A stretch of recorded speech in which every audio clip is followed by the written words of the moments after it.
خوش اومدید به این ویدیو. امروز اومدیم با یک ویدیو جالب. خب بچه میگم لایک کنید، ساب کنید، حتما هم پیام های خارجی بذارید و چنل منم حمایت کنید.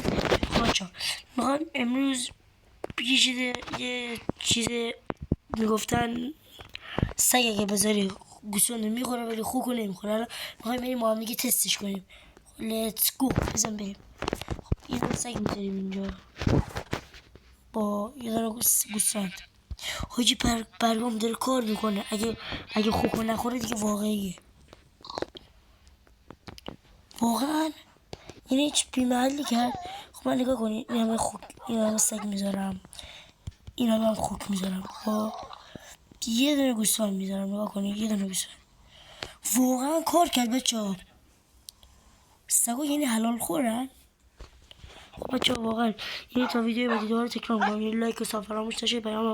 پیام آیدی انگلیسی بزنید چون یوتیوب فارسیتون رو پاک میکنه. تا ویدیو بعدی بدرود.